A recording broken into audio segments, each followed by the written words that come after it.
Welcome to the video review of Human Alliance SandStorm with Dedcliff. On top of being a generic green dune buggy, SandStorm has a lot going on with him. First of all, he's a triple changer. He's also a MechTech Human Alliance figure, probably for the people who couldn't afford the Voyager class Human Alliance figures. Which I'm really okay with, because the more classic Human Alliance figures seem to be way out of scale with everything, even with the human figures that they come with. Size-wise, the MechTech Human Alliance figures just seem to fit better into my collection. The human figures that come with them also seem to be more in scale with the rest of the toys too. The human figures that come with the Alliance toys are what you'd expect they'd be coming from a line of exclusively robots. Granted, he's got pretty decent articulation considering he's only like 1 3/4 inches tall. He's mainly just there to sit in the car seat and look like he's driving it. I wouldn't expect that they do any more than a subpar job with these figures, but mine has really black, soulless eyes. I know the packaging says Sergeant Dedcliff, but I think this may in fact be the first action figure of Gary Busey.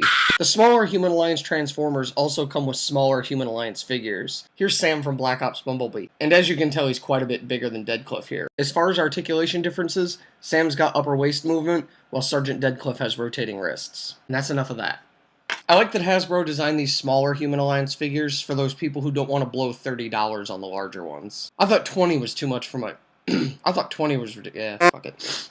SandStorm has a pretty nifty little alt mode here, but it's got some serious problems. If you actually transform this thing correctly, all 4 of the wheels don't end up touching the ground, and I've ended up scratching the knee pads on his robot legs when trying to drive it that way. It can be transformed so that it rolls on all 4s, but you have to do it incorrectly, and it makes the roll cage not fit flush with the front of the dune buggy. They had a really good idea with this toy, they're just a little far off. I've tried modifying this thing so everything fits together the way it's supposed to, but I can't seem to get it to work. This is the first time I've gone to modify a Transformers toy and haven't achieved my end result. Aside from that issue, it's a very nice little design, and I gotta tell you, a big selling point on this thing was these chunky tires. I love these things. I also love the design of the buggy. It reminds me of RC from Toy Story. There's not a lot you can do with his robot rifle in this mode. I mean, its clip system does attach to the roll cage up here, which also accommodates other clip system weapons. It ends up just looking like a giant rifle stuck to the side of a dune buggy. Dedcliff fits pretty well in there. His hands actually hold onto the steering wheel relatively tightly. This is probably one of my favorite non-canon Autobot alternative modes. It's a decent design, and it pretty much covers up all his robot mode, except for a little bit of the back of his head here on top. But nonetheless, it's a fantastic little alt mode. And now on to weapon mode. See, now this is why I'm not totally into these Human Alliance figures. It doesn't make a lot of sense to me that the robots would use the squishy humans they're supposed to be protecting as shields. But, for whatever intents and purposes, here's his weapon mode. Again, Dedcliff fits in there pretty well, and he holds onto the little handles he's supposed to be using. I think this weapon mode's actually pretty cool, I just wish that it didn't have to be operated by a human figure. Even though the human element of this weapon mode doesn't make a lot of sense, I really like the way the weapon mode works with the whole new stealth force idea. Which, while a lot of people complain about it, I actually think it's kinda cool. He attaches relatively well to MechTech ports, although he's a bit loose. I mean, granted, your disguise is ruined with this thing, but one assumes that if you have it out, you're using it to attack something, so the jig's up anyway. You can also attach the robot gun in this mode, and you can get it in a pretty decent position. It looks better in this mode than on his vehicle. So, yeah, I actually like this weapon mode. It's not perfect, but I think it's cool. It's worth the 3rd mode. Now onto robot mode.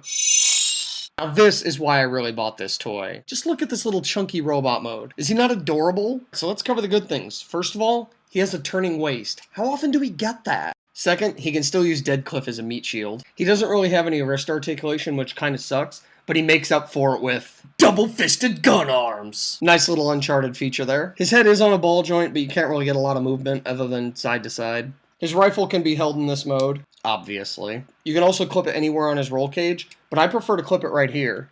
It makes me feel like he's one of those soldiers that's always at the ready. I don't know about you guys, but when I was a kid, I always had to have that one toy that was me. I specifically got this guy because I was like, wow, it's me. He's my quintessential Autobot.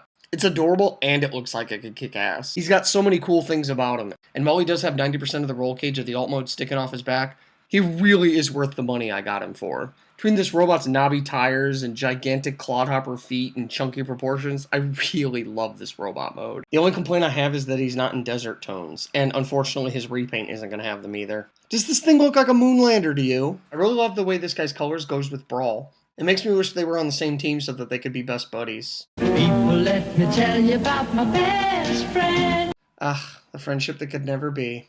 I'm not entirely sure what size class I would call this guy. He's definitely not a scout class, but he's not quite big enough to be a deluxe. Although with how all the size classes are shrinking lately, he may qualify. For all intents and purposes, I'm going to call this guy a deluxe, and as such, he's my favorite one along with Sideswipe. This is definitely a toy you should pick up. His alternative mode has some problems with rolling, but it can be adjusted without any modification to roll correctly. He's a triple changer with a human figure who accommodates both MechTech and Clip System weapons, and he's just awesome. I'm considering picking up other of these MechTech Human Alliance figures just because they're so cool. They're just good little soldiers to have on your team. This has been the video review for Human Alliance SandStorm with Sergeant Dedcliff, and thank you for watching.